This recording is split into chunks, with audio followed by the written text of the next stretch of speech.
Ридзер атаулы көрікті таежный қалашығының негізі 1786 жылы қаланған. Кен орындарының тұңғыш ашқан Филипп Ридзердің құрметіне атанған.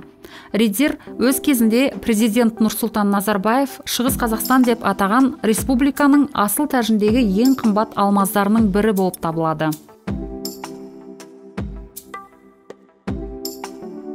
Биыл Ридзер мерейтойын 235 жылдығын атап өтеді. Мерей датасымен бірге ридзерліктер мәдениет сарайының, тарихи өлкетану мұражайының және Гагарин атындағы мектеп-интернатының негізін қаланған күнінің 60 жылдығын атап өтеді. Сонымен қоса, қаланың 235 жылдығы Қазақстан Республикасының көптеген мерейлік даталармен тұстас келіп отыр.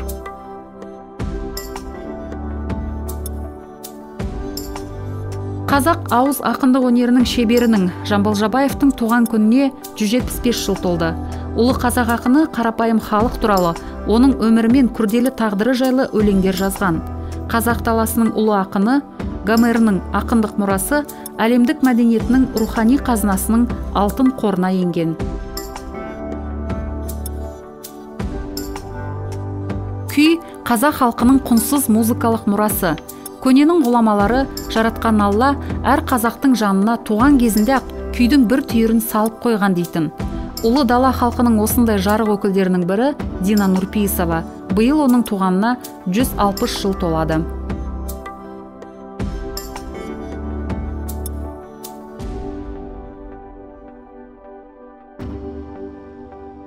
Көрнекті қоғам әрі мемлекеттік қайраткері, Алаш ұлттық демократиялық партиясының ұйымдастырушысы әрі көшбасшысы, ғалым әрі талантты публицист Алихан Бөкейхановтың туғанына 155 жыл толады. Оның тағдыры қазақ халқының тарихымен тығыз байланысты және ұлт тарихында өшпес із қалдырған.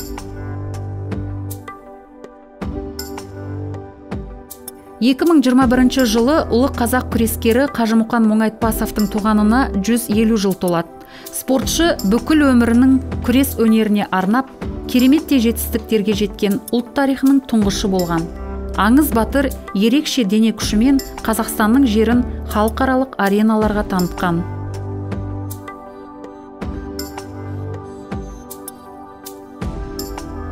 Бұл ұлы дата 29 тамыз 1991 жылы Қазақстан Республикасы үкіметінің шешімімен Семей ядролық полигоны жабылды.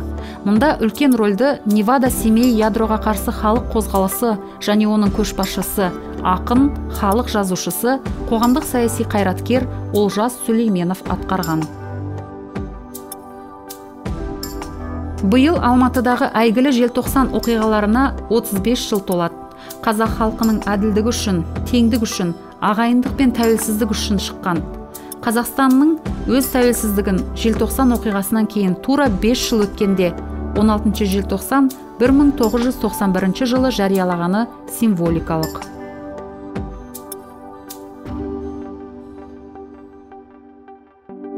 Жыл соңына дейін біз жаңа тарихтың бір қатар елеулі мерейлерін атап өтеміз. Ең елеулі оқиға болып, республикамыздың тәуелсіздігінің 30 жылдығы саналады. Қазақстан тәуелсіздік жылдарында бар қиындықтарды өткеріп, мықты мемлекетке айналды. Тәуелсіз Қазақстанның негізін қалаушы тұңғыш президент Нұрсұлтан Назарбаевтың тарихи рөлі зор. Тәуелсіздіктің 30 жылдығы жай кезекті дата емес. Бүгіндері Қазақстан өз егемендігінің еліміз үшін маңызды кезеңінің 4-ші 10 жылдығына кіреді. Тәуелсіздік басты құндылық. Ол бәрінен жоғары. Біздің мақсатымыз гүлденген әрі күшті Қазақстанды болашақ ұрпақтарға мұраға қалдыру, деді мемлекет басшысы Қасым-Жомарт Тоқаев.